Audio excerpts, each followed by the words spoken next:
Good evening, everyone. It's my pleasure to welcome you to our online speaker series lecture tonight with special guest, historian and award-winning author Harvey Oyer III. I'm Josh Weller of the Friends of Arthur R. Marshall-Loxahatchee National Wildlife Refuges Board.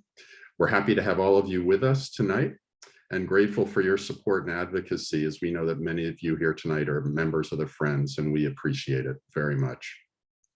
A few notes: we ask that you please remain on. We ask that you please remain on mute for the entirety of Harvey's presentation.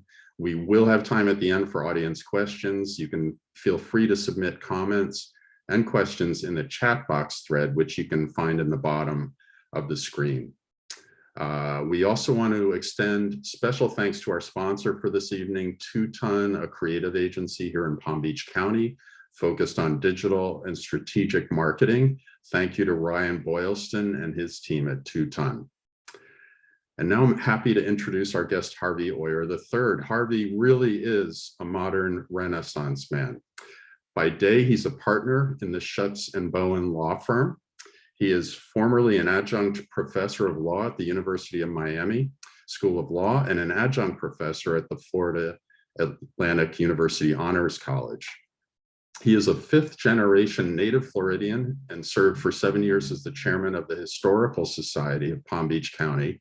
He served as chairman of the Chamber of Commerce of the Palm Beaches and is presently a director of the Business Development Board of Palm Beach County, Good Samaritan Hospital, the Forum Club of the Palm Beaches, and the South Florida Science Center.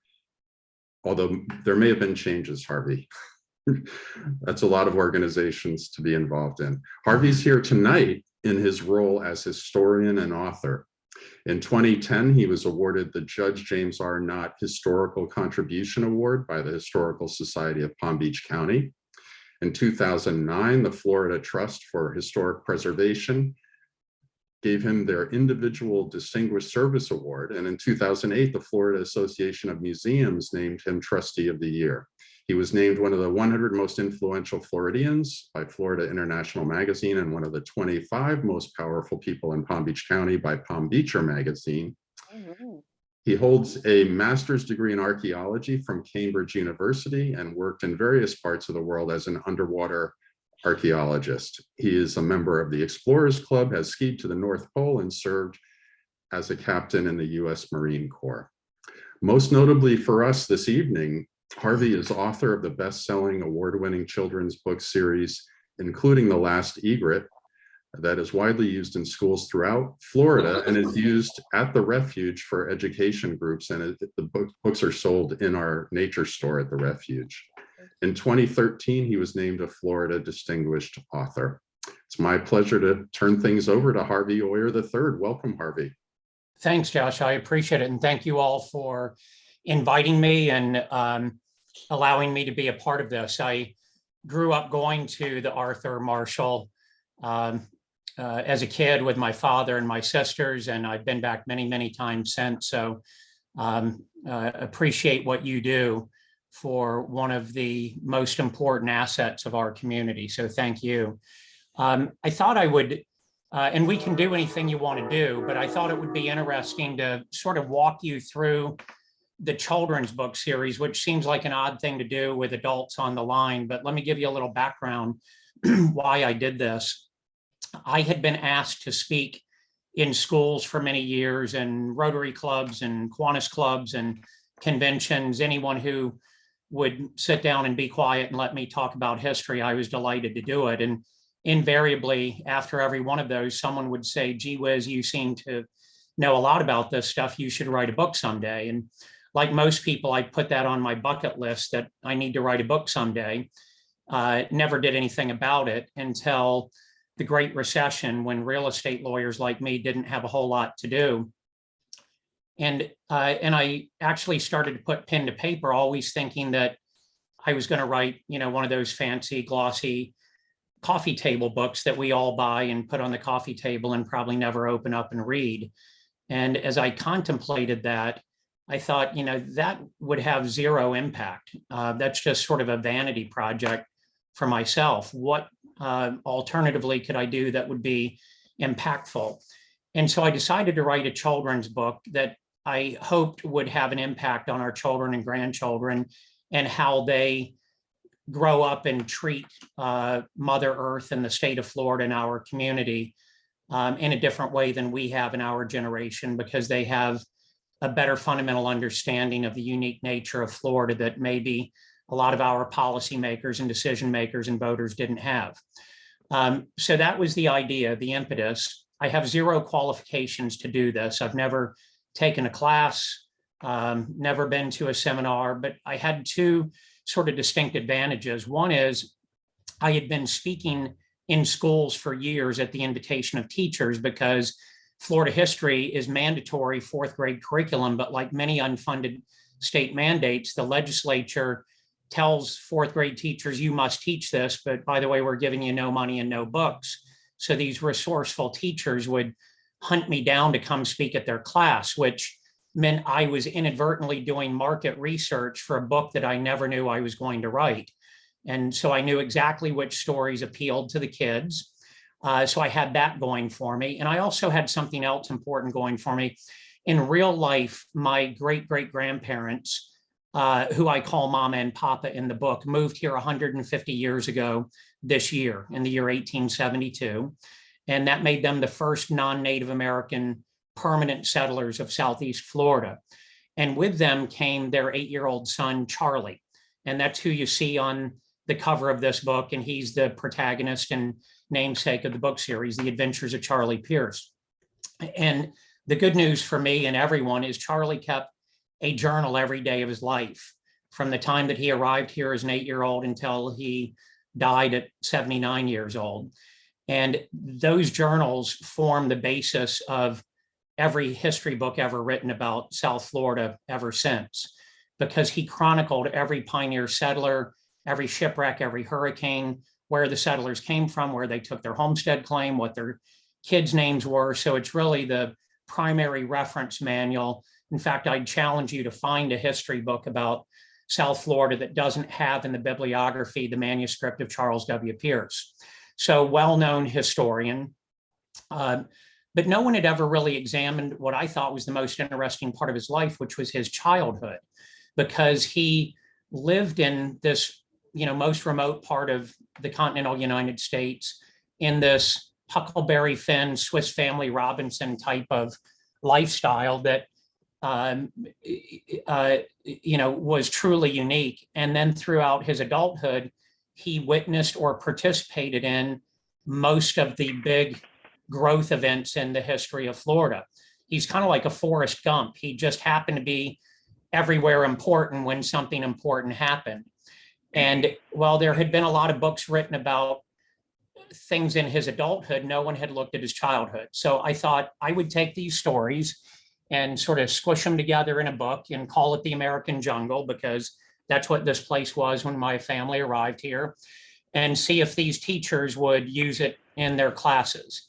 And that was the extent of my ambition.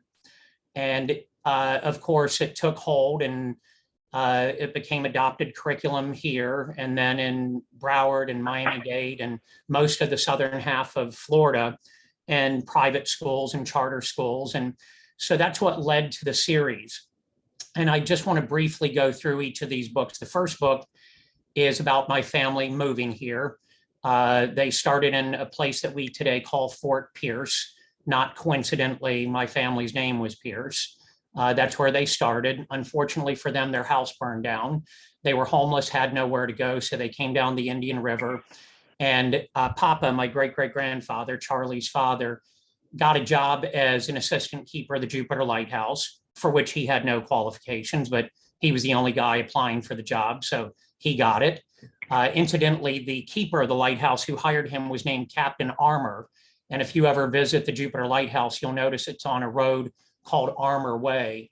And there was one other assistant keeper. His name was Carlin. And if you know the public beach park in Jupiter, it's called Carlin Park, named after Mr. Carlin. So that's what brought my family south to what would later become Palm Beach County. And when I say later, Palm Beach County was still 40 years away, Broward County 50 years away, and Martin County 60 years away. So we were all Dade County. And this is where Charlie met the young boy in the background. a Seminole Indian named Tigerbow Legs. And this is a pivotal period in Florida and American history because the United States waged a 42-year war against the Seminole Indians, or vice versa, whichever way you want to look at it. It wasn't 42 years of constant warfare. They'd fight for a while, stop for a while, then fight again for a while, but it was bookended by 42 years. So you can imagine my American family moving into the heart of Seminole territory. It was terrifying for my family. And a couple of weeks after we arrived at the lighthouse, we had our first interaction with the Seminoles. It was not a positive one. It looked like they were going to attack us.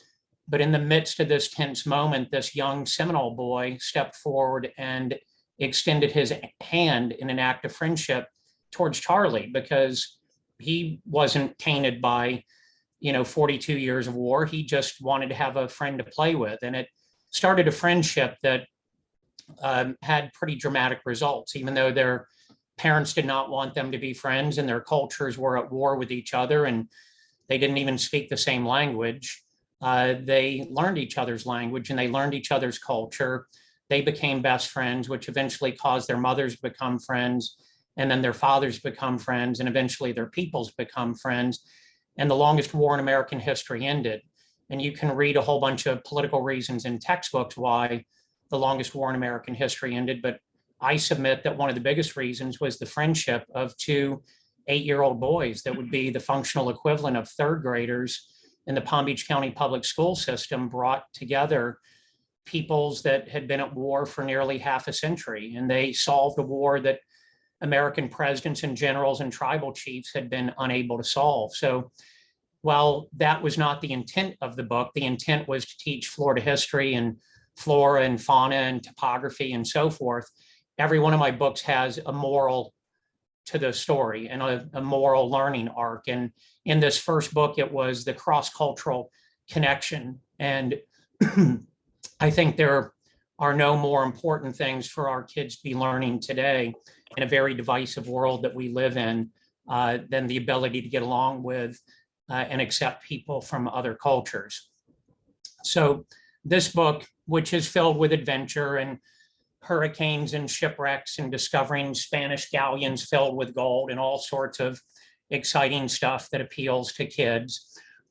It was just successful enough to encourage me to write the second book, which is the one I think you're most familiar with. And I don't know if we can make this advance. There we go. And that is the book that is entitled The Last Egret. It is mandatory reading in the 4th grade in most of Florida. And it is what I think you use as part of your curriculum on your field trips.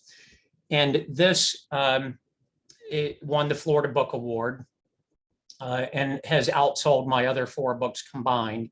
It's a very powerful story. It's a true story. All of these are true stories, with one exception, which I can tell you about in one of my other books where I created a fiction. And this is the story of the plume hunting epidemic. I won't walk you through the entire book. Most of you will be familiar with this. In the late 19th century, the fashion craze, not only in America, but Western Europe as well, dictated that women wanted to wear big, colorful bird feathers that they referred to as plumes in their hats. And what started with a few ladies wearing 1 or 2 feathers quickly escalated to 3 and 4 feathers, and then ladies wearing entire dead birds on their head in Manhattan and Paris and London, and this was fashionable. And few people stopped to consider where were all of these feathers coming from. The few that did were lied to and told that these were the molten feathers that naturally fell to the ground and some kind soul gathered them up and shipped them off to a hat factory, but that was not the truth. In fact, anyone who could do any basic mathematics could figure out that there were not enough molten feathers to feed this industry. They were killing birds, and they were killing birds by the millions all over the world, but overwhelmingly they were being killed right here in our backyard in what we today call the Florida Everglades. That term really hadn't been coined or wasn't in common usage. It was still known by its Seminole name, Pe-Heoki, which means grassy water in their language, which is a darn good description of the Everglades. Our town of Pahokee takes the same name. And why were they killing the birds here?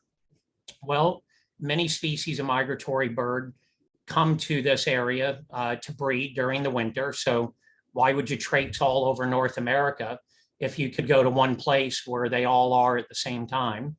Number one. And number two, when does a bird have its largest, most colorful plumage? When it's trying to attract a mate during mating season. So you sort of have a 2-for-1. They're all in one place at one time and they have their most beautiful plumage. I'll spare you the story of how my family got entangled in this, but suffice it to say that Charlie, as a teenager, became enamored with the idea of getting rich quick by killing birds for their feathers.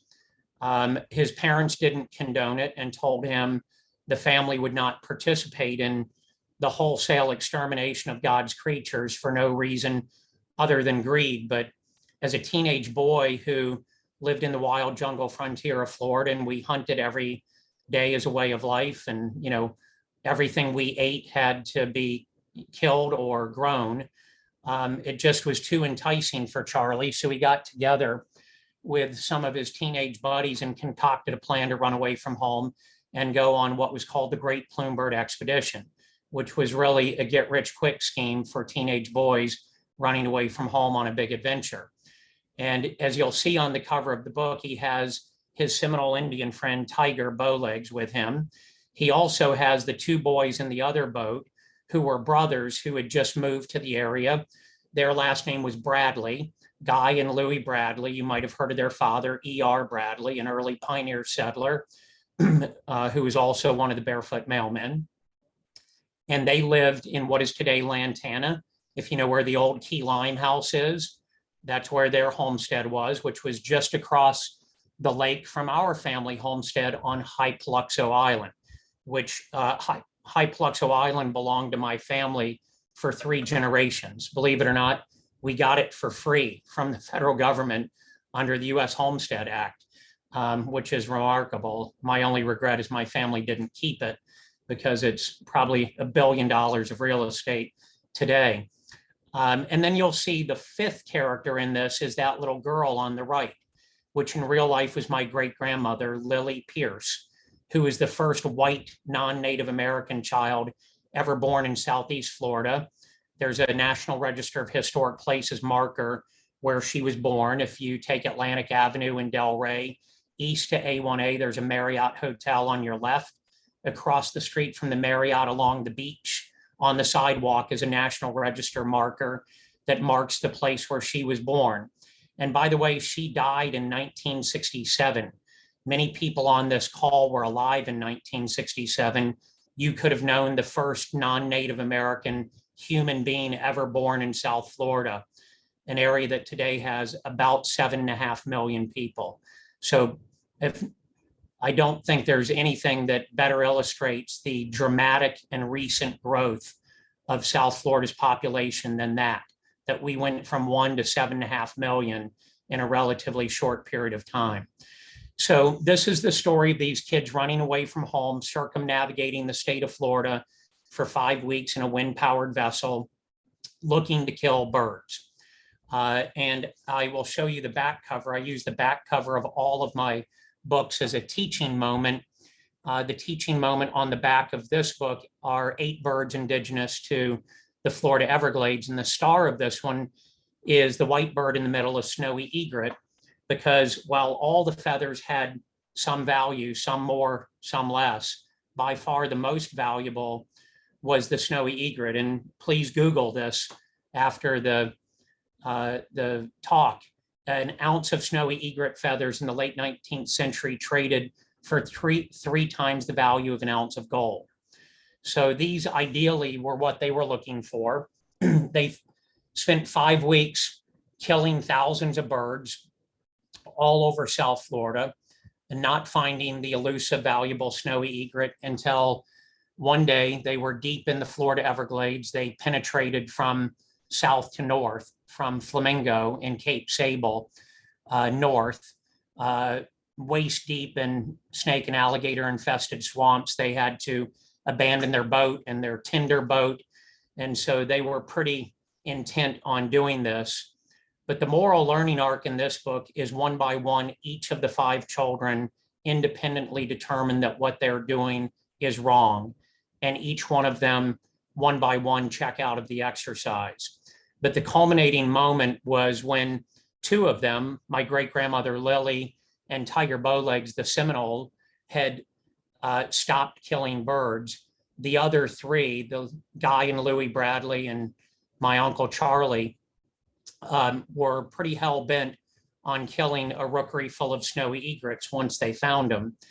But as they did what they always did, which is encircle the rookery, so that no matter which way the birds started to fly, they flew into someone's field of fire. And they laid out all their shotgun shells so they could quickly reload, because once you start firing, the birds fly away.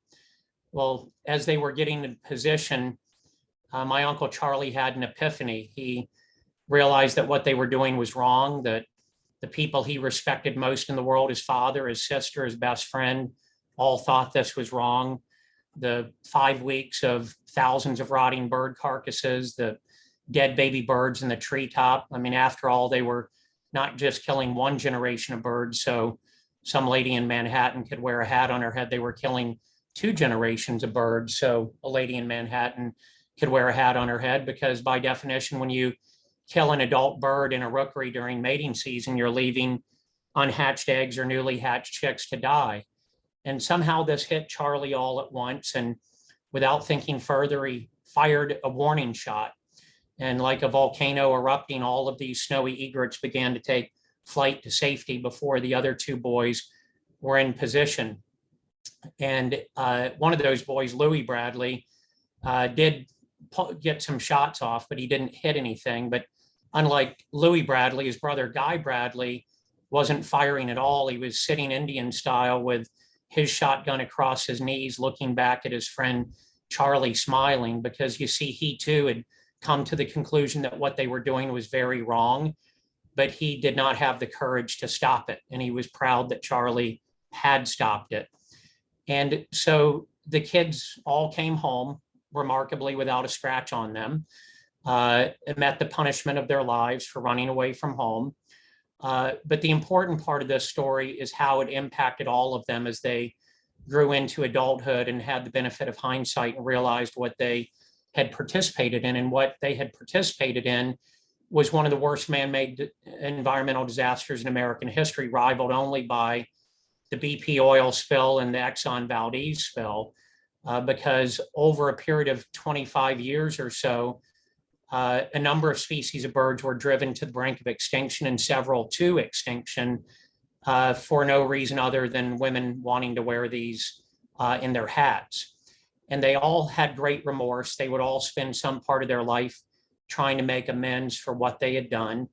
None more so than this young boy, Guy Bradley, who lived across the lake from us, where the old Key Limehouse is today.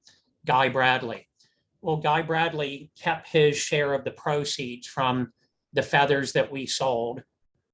And when he reached adulthood a few years later, he took his share of the money and he moved back down to Cape Sable, where most of the bird killing had occurred.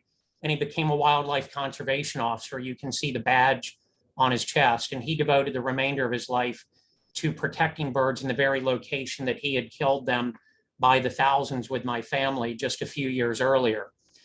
And I wish this had a happy ending, but it did not in real life. In real life, in July of 1905, Guy Bradley was shot through the throat and murdered by a plume bird poacher that he was attempting to arrest. And as tragic as that was, and he was the first wildlife conservation officer in American history killed in the line of duty, his murder actually had a lot of good outcomes, because it was the headline of every newspaper in America and Western Europe. And for the first time, the public could read the truth about where their hats were coming from. And so ladies said, wait a second, I've been lied to all these years. These are not the molten feathers that fell to the ground. In fact, they're killing birds so I can wear this hat. And now they're killing people so I can wear this hat. You know what? I don't need to wear a hat that badly. And they started taking their hats off, and they slowly drove the industry out of business. But that was not the end. America was truly outraged that this innocent man had been murdered trying to save these beautiful birds. So they stood up and demanded that Congress do something about it. Well, it put Congress in an awkward position because they had never really legislated in the area of telling Americans they can't hunt. I mean, go back to 1905. We were still rugged individualists and maintaining the land. You know, we were Americans. Congress doesn't tell us what we can shoot and not shoot, but they did. They enacted the Federal Migratory Bird Treaty Act, same federal law that still protects our birds today. And they did it in the wake of Guy Bradley's murder. But that wasn't the end. We had a guy sitting in the White House, our president, who felt the identical public pressure to do something about this. His name was Teddy Roosevelt, but he had a big problem. He was a big game hunter and, you know, safaris in Africa and trips down the Amazon and killed animals and, you know, mounted them on the walls of the White House. And now his voters want him to save pretty birds in Florida. So he did, with exercising his U.S. constitutional authority. He issued an executive order creating America's first national wildlife refuge. And if you know what that is, there's over 500 of them in the country today. But the first one was Pelican Island, a bird rookery in Vero Beach. It's still there today. And it was so popular amongst voters, and Roosevelt received so much fan mail, he sort of went crazy and created the National Park Service and Yellowstone National Park. And he goes down in history as the greatest conservationist to ever sit in the White House. But if you read most biographies of Roosevelt, you'll know that the pivotal moment, or one of the two pivotal moments in his life that changed him from big game hunter to greatest conservationist to sit in the White House, was Guy Bradley's murder. And believe it or not, that still is not the end. There was one more piece to this, and that is that about 20 years earlier, some very thoughtful ladies in Boston had created a club, literally a housewives club, to save birds. And they encouraged their high society lady friends to not buy hats, but that's not what their friends wanted to hear. They wanted to look fashionable. So ladies kept buying hats and not joining the housewives club. That is until Guy Bradley was murdered. And after Guy Bradley was murdered, not only did they stop wearing hats, they started joining the Housewives Club. And that Housewives Club was called the Audubon Society. So while Guy Bradley did not create the Audubon Society, his death accounted for the most dramatic growth in the Audubon Society. And in fact, and you can Google this after our lecture, they give away a national award every year. It's called the Guy Bradley Award. So stop and think about this for a moment. Guy Bradley was just some innocent teenage kid living in what is today Lantana, got talked into going on some harebrained get-rich-quick scheme of a trip with my Uncle Charlie, and look how it changed the trajectory of his life, ending up in his murder at a young age and ending up changing American law, the creation of the National Wildlife Refuge System, and the rise of the Audubon Society, all created by a kid not far from where we live. And that's pretty remarkable and pretty powerful.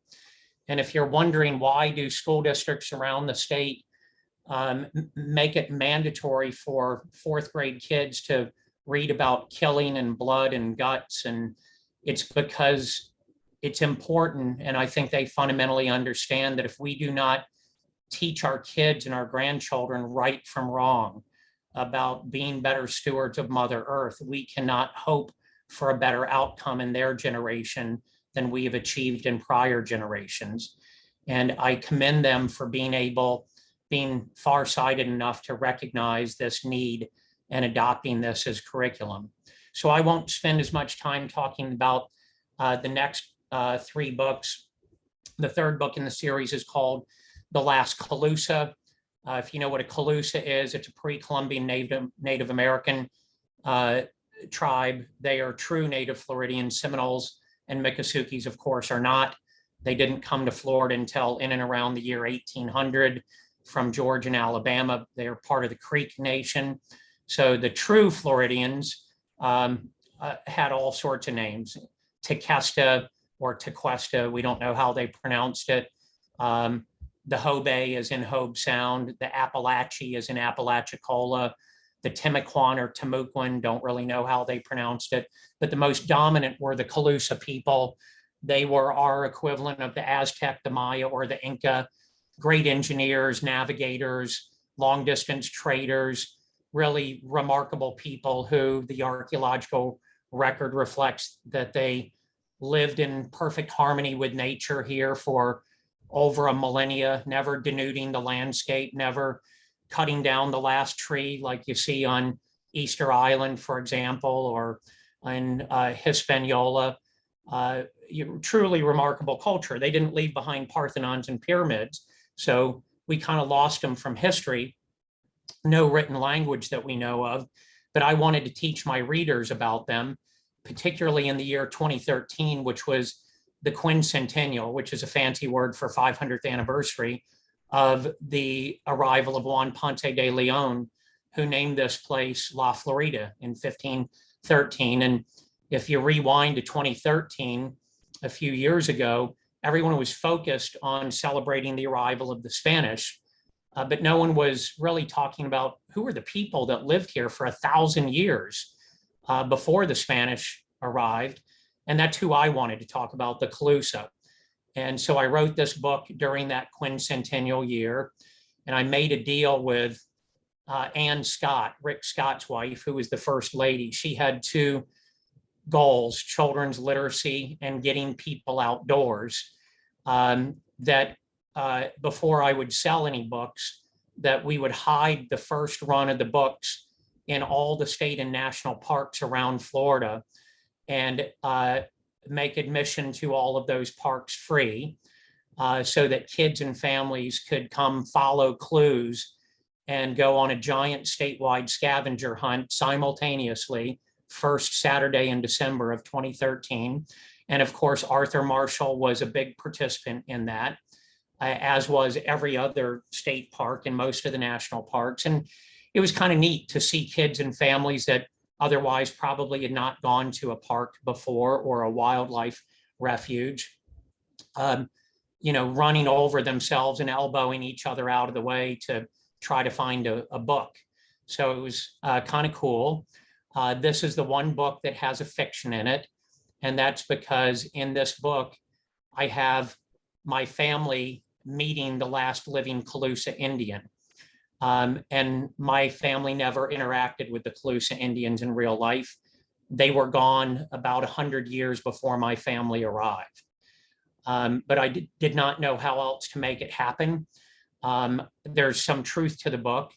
I had the kids guiding a university professor into the Everglades looking for new species of orchids. That part is true. So the teaching moment on the back of this book is a species of orchid found in the Everglades. But what is not true is that they encountered a 150-year-old last living Colusa Indian named Papatucali. That would have been cool if they had. But he taught them about the material culture, the spiritual beliefs, and the history of the Colusa. All of that is true. I use fact experts on all of my books. So I had the best two Colusa archaeologists, they're both University of Florida professors, fact check this. Incidentally, my fact checker on the Last Egret was the president of the National Audubon Society at the time, who was one of the world's leading bird scientists. So the facts that I portray about the Colusa, how they lived, what they wore, how they pierced their body, tattooed their body, how they farmed, how they hand dug canals across Florida, transportation infrastructure, shell middens, all of that is factually correct. The only part that kids are very disappointed to learn is that Papatucali was not real. So that is the Last Colusa. And all of my books have these really awesome maps in them, so the kids can spatially follow the storyline. So I'll give them Florida, then hone in on the part of Florida where this particular story takes place. And you'll notice that I label in English, in the Miccosukee language, in Spanish, the place names so that they can understand where the storyline falls on the Florida they know today. Because it's very hard to find evidence of old Florida in today's new Florida, though we do have a lot of Native American names like Miami, Okeechobee, Pahokee, Hypoluxo, Loxahatchee.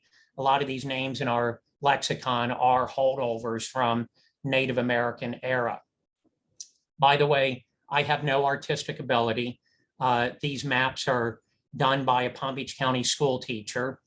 And I wrote the first book with no map. And teachers called me and said, gee, it would be helpful to have a map.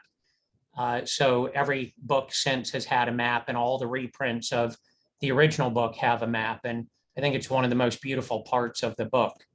So the fourth book is called The Barefoot Mailman. Many of you have heard of this legend. It's how we received our mail for about a 7-year period in the 1880s to early 1890s, before Flagler put a railroad through South Florida. There were no inland roads, no intercoastal waterways. So the only way to get the mail from here to Miami and back was one guy carrying it along the beach, about 65 miles in each direction, as well as having to portage some and use boats in some areas. There were 9 different mail carriers in 7 years. E.R. Bradley was one of them. Guy and Louis Bradley, the 2 kids from the Last Egret, were Barefoot Mailmen, as well as my Uncle Charlie.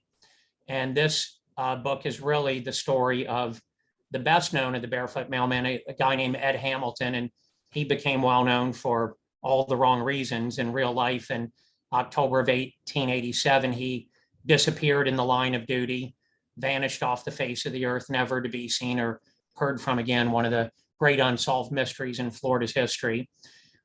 Presumably eaten by alligators trying to swim the mail across the Hillsborough River Inlet in what is today Broward County.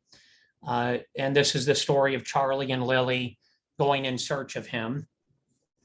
And unfortunately for Charlie, he had seconded Hamilton's contract as a favor to his friend Hamilton. Well, when Hamilton disappeared, poor Uncle Charlie, who just wanted to be a farmer on Hypoluxo Island, got thrust into the role of being one of the Barefoot Mailmen. The teaching moment on the back of this book is how everyone else in America was receiving their mail in the late 19th century: stagecoach, steamboat on the Mississippi, newfangled contraption called a train. We were unique in the barefoot mail route. And then, of course, maybe the most iconic one was the Pony Express across the western part of the US before the railroad had reached California. And that leads me to my 5th and final book, entitled Charlie and the Tycoon. And the Tycoon is that man in the upper left-hand corner, Henry Flagler, most important man in Florida's history, the biggest visionary in Florida's history, and the guy with the money to effectuate his vision. And this is the story of Flagler coming south from his other hotels in Jacksonville, St. Augustine, and Ormond Beach, and making Palm Beach his next stop to build a grand resort hotel. He actually built 2 of them here. The one you're looking at, the Royal Poinciana Hotel, which is now gone, and later a small spillover hotel for the guests that couldn't get a reservation in this one, the good one. And that little spillover hotel is called the Breakers. And at 545 rooms, it was only about a third of the size of the Royal Poinciana Hotel, which was the largest hotel in the world when it was built, and the largest wooden structure ever built in the world at the time it was built, in the middle of a jungle frontier. And this is the story of Flagler's interactions with my family. And it was hard to create the tension in this book. Every book has to have good guy, bad guy, love story, something that creates a tension that a reader wants to read. And this was a harder one for me, but I'll tell you what the tension was and why I did it this way. Is in real life, it divided my family in half. Charlie and Mama in real life loved Flagler's vision. Charlie, because he was a friend of Flagler and believed in his vision. Mama, simply because she had grown up in Chicago in a big city and for 25 years lived in a jungle frontier with no magazines, no mail, no store, no material to make dresses, no patterns to make dresses. She was really living a tough life. And Flagler's civilization offered all of this because with his fancy hotels came a railroad that brought people and goods and products here. And so they were pretty big fans of Flagler's vision. On the other side of my family, Lily and Papa loved our living in isolation, in perfect harmony with nature, living on an island in the middle of a lake that had crystal clear water that you could bend over and drink the waters of Lake Worth, and filled with oyster beds and teeming with fish and wild deer and hogs and turkey. And while we weren't rich, we could grow any food product that we wanted to. And when Flagler arrived and started deforesting the island of Palm Beach to put in hotels and bringing in work crews and causing civilization to move here, the water became polluted and the jungle frontier started to come down and it was noisy. And that is not what Lily and Papa wanted. And it created this real rift in my family in real life. So I use that rift as a metaphor for what I think we all struggle with today. And that is, we need economic development and jobs, and that's good for our community, but at what expense to our coral reef system and our water supply and our Everglades? And where do we find that balance? And I do not try to lead the reader to one conclusion or another. I try to give them both sides of it so that these children, who in a few short years will all be voters and mayors and state legislators and governors, and our future is in their hands. I want them to begin to understand that fundamental balance and struggle and see both sides of it so that they can be better decision makers. Because if you go to any city commission meeting, county commission meeting, that's everything on the agenda, isn't it? What is the right balance? And, if we even exist 100 years from now and they dig us all up and send us to a county commission meeting, I can bet you that that'll be the same dilemma and struggle and political issue 100 years from now. So I wanted to acquaint our future leaders with this struggle and balance. And the teaching moment on the back of this are some of Flagler's hotels. I couldn't fit them all on the back. He had more hotels than this. And then his railroad crew laying down railroad ties. And you can see behind them, just as fast as they can lay new train track, there's a train full of people coming in behind them. And I don't know anything that's a better metaphor for the state of Florida than that today. We cannot build office buildings, housing, lanes on I-95 and the turnpike fast enough to accommodate the number of people that are coming here. So I think this book is, very appropriate in today's growth cycle. And then I wanted to put in just a few images before we finish up of what my family and our house really looked like in real life. This is my family's house on Hypoluxo Island. This photo was taken in the early 1870s. The house is constructed entirely of salvaged shipwreck timber.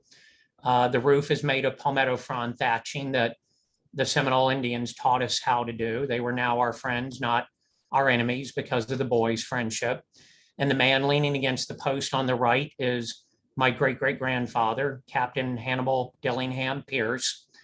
And by the way, we did not call our island Hypoluxo Island. We called it something different. It was the Seminoles that kept calling it Hypoluxo. And one day, Papa looked at one of them and said, "Why do you keep calling this place Hypoluxo?" And his answer was interesting. He said, "Means water all around, no get out." They did not have a single word for an island, a noun like we do. They had a description for it, kind of like their description of the Everglades, grassy water. And that's a darn good description of an island, I think.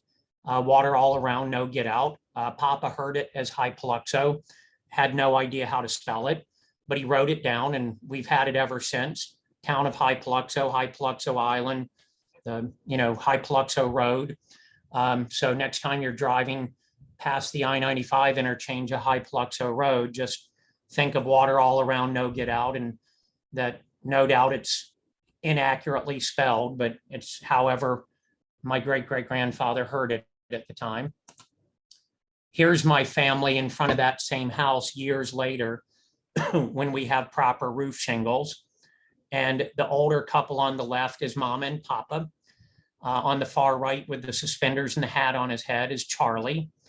The girl with the pigtail is my great-grandmother, Lily. And the two men in the middle are not family members, but important guys in local history. They were also Barefoot Mailmen.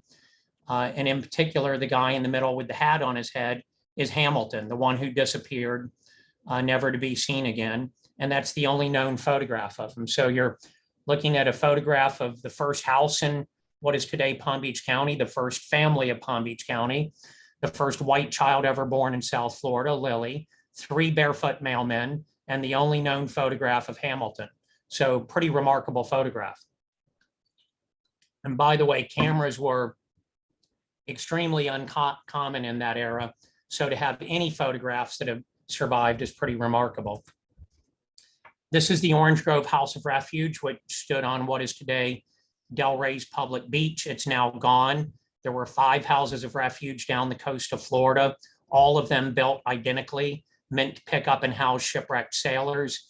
4 of the 5 are gone. The only one that still exists is the Gilbert's Bar House of Refuge on the south end of Hutchinson Island in Martin County, and it is a museum. You can visit it.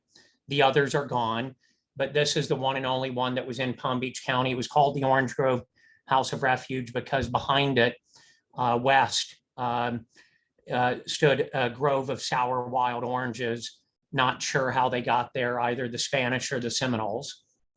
And it was while my family was the keeper of this that Lily was born here. So this is that historic marker that I told you about. And if you can read, it says H.D. Pierce, first keeper, arrived with family May 1876. Here, August 15th, 1876 was born the first white girl between Jupiter and Miami. Saying white girl is probably politically incorrect today, but that's how they termed it back then. But what they meant is first non-Native American. And to put this in the context of American history, that summer of 1876 when she was born was when General Custer was getting killed at the Battle of Little Bighorn. And then to show you my great-grandmother, Lily, in real life, this is her. That was the only time in her life that she ever held a doll. If you've read my books, you'll know that she was the ultimate tomboy and grew up in a world of only boys and was the fastest runner and could climb a tree faster, spit further, shoot a gun better, do everything better than the boys. And even into her older years, she still wore a sidearm into her 80s. Didn't like to kill any animal except rattlesnakes. And she killed a lot of them. I still have one of her shotguns, and in the butt of the shotgun, she carved with a pocket knife R snakes and put a notch for every rattlesnake that she killed with it. So she was a pretty tough character in Florida's history. It was her and her husband, my great-grandfather, that brought Major Nathan Boynton to Boynton and sold him the land that became Boynton Beach, and brought William Linton and David Swinton a little further south and sold him the land that became the town of Linton, today the city of Delray Beach. Arguably, we wouldn't have the 3rd and 4th largest municipalities in the county, but not for Lily. She also had a lifetime full of adventures. I'm going to skip through a few of these because they're not terribly relevant. That's Papa in real life in his Union Army uniform. He was one of those Yankee carpetbaggers that came here after the war during Republican Reconstruction. I'm going to skip through a few more. This is Lily. She was posthumously inducted into the Florida Women's Hall of Fame. So if you are ever in Tallahassee and go into the rotunda of the Capitol and turn right, they have the Florida Women's Hall of Fame ladies on the wall. And next to it are the people inducted into the Great Floridians, where her brother, Charlie, resides. as the great historian of South Florida. And so if you think about this, brother and sister are side by side in the rotunda of the Capitol. Neither one of them were ever formally educated, never went to school, never went to college. Both of them became prolific writers and recognized as important historians in Florida's history. And if you see in the upper left-hand corner, that's Charlie at his roll-top desk, writing his manuscripts on which I base my books. And if I turn my camera, you can see that roll-top desk behind me, which is where I write the children's books on the same desk using his manuscripts 130 years later. So that's where all of this comes from. And with that, I will stop and try to answer any questions you have, not just about the books, but anything about local history. And I hope that what I imparted was sort of a broad overview of the history of our area and some of the characters and events and place names that you might be familiar with. And our environmental history is inextricably tied to the rest of our history, because our environment is what brought people here back then: fountain of youth, agriculture, hunting, fishing. It's what continues to bring people here today. As you well know, we have a very unique and delicate ecology, unlike everywhere else. And if we don't do a much better job of caring for it, the very special and unique nature that drew my family here 150 years ago and all of you here at some point will be gone. And we will lose the specialness that is South Florida, which is what you all are devoted to doing, is preserving that. And I'm devoted to doing it just in a slightly different manner, by hopefully teaching the next generation of Floridians to be much better stewards of Mother Earth than we've been in our generation. So, Josh, I will stop there. And if we have time, I'm happy to try to answer any questions. Harvey, thank you. This was exceptional, and we're all very grateful for you sharing this with us. I'll start with my first quick question. If you could talk a little bit more about the fate of the Colusa. I think I have an idea of what happened, but I'd love to know. Yeah, and I think there's no single answer. Part of, I think the biggest loss of the Colusa and the other pre-Columbian Native American tribes was simply no immunity to the common colds and flus, smallpox, measles, chickenpox, the things that the Spanish, French, and English explorers and colonizers brought with them. Some were lost to slave raiding. The Spanish raided them and took them as slaves to work on plantations in the Caribbean islands, warfare with other Native American tribes, but just general displacement from Florida over time. Now, it is believed that when Florida was turned over to Spain, when Spain turned Florida over to the United States, and just to give you a little history, we were part of Spain, then part of Britain for 20 years, from 1763 to 1783, and then back to Spain and to the US. During some of those handovers, some left and went to Cuba. Some intermarried with the Seminoles, and I've been told by Seminoles that they can recognize a Seminole who has Colusa blood because they have different facial features, they're taller, they somehow look different. I've never confirmed that in any way. So there's probably Colusa DNA left in Seminoles somewhere, and there's probably Colusa DNA in Cuba. And it would be really interesting to have this mitochondrial DNA project where they can track human migration, figure out where the Colusa are, if any are remaining, because they truly were a remarkable people in terms of their ability to, harvest marine resources, dig hundreds of miles of canal by hand with only shell tools. They never had a Bronze Age or an Iron Age or any of the things that an anthropologist will tell you is a, quote, advanced civilization: astronomy, writing systems, lithic structures. They didn't do any of that. They had, things made out of wood that disappeared long ago and no writing system, but they, clearly mastered long distance travel, engineering feats, went way beyond living hand to mouth like hunters and gatherers. They could, mobilize labor and resources like the Egyptians building pyramids. So pretty remarkable stuff that we know little about because they left behind no writings and no Parthenons and no great pyramids. But don't underestimate the importance and ingenuity of these people in our history. Question from our friend Rose. What age group are your books best suited for? She's hoping 6 or 7 year olds.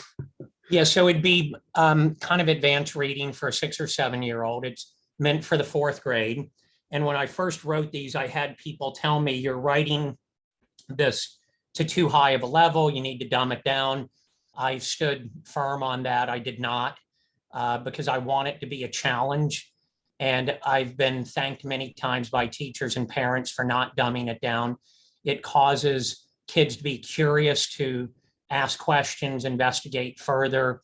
So could a really good 2nd or 3rd grade reader do it? Yes, but it's really meant for 4th grade, that niche that is required by state law. But with that said, I probably have as many adult readers as kids because people buy them for their children or grandchildren and then start reading them themselves and realize that they learn more about Florida's history in an hour and a half of reading a kid's book than they've learned in 20 or 30 years of living here. And so then they come by another set and say, I'm keeping those for myself and, giving the grandchildren the other set. So if you do buy the books, please read them. I promise you that you will learn more about Florida's history and have a good time doing it than you probably could in any other reading experience. Kathy, come on, unmute yourself and come on in. Okay. Hi, Harvey. Thank you so much. It was really interesting. Sure.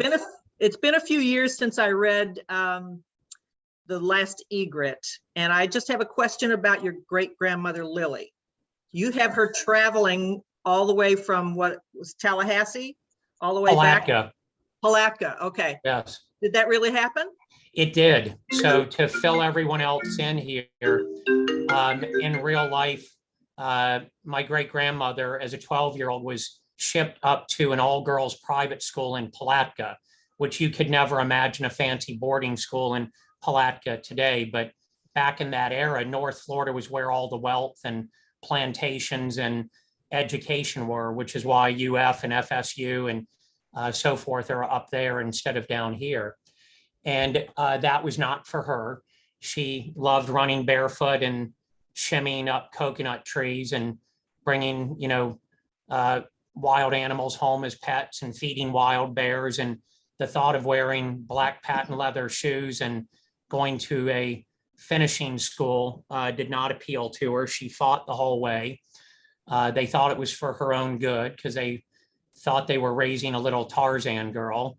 And Mama wanted her to be more of a refined young lady. Well, that didn't work out. About a month after they dropped her off up there, she just walked back in the front door of the house and said, I'm not going back. So at 12 years old, she walked about 250 miles down the state of Florida by herself, was not malnourished, lived off the land, which she was remarkably good at doing.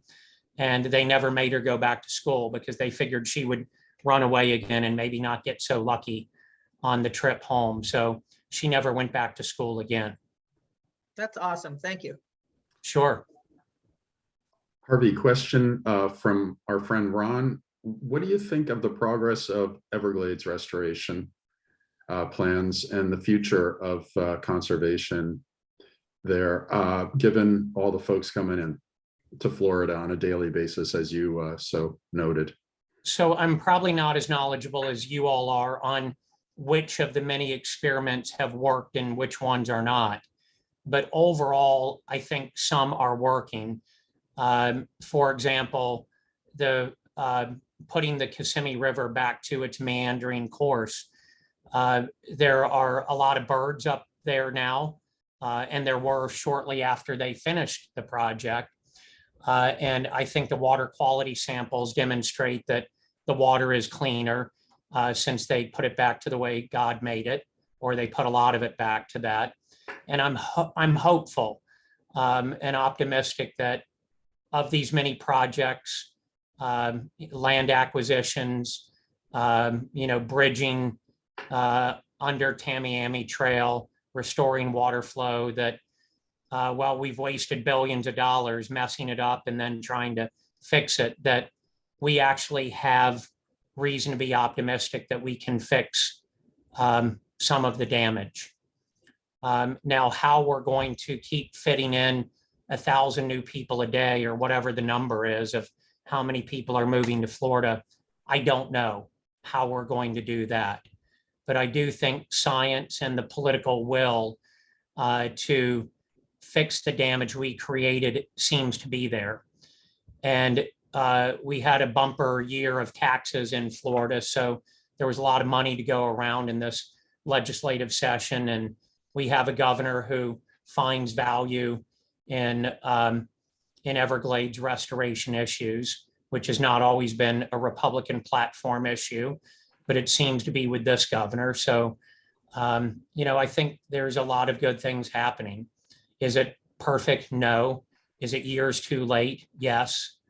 But now that all the horses are out of the corral, we're at least trying to get them back in and close the gate.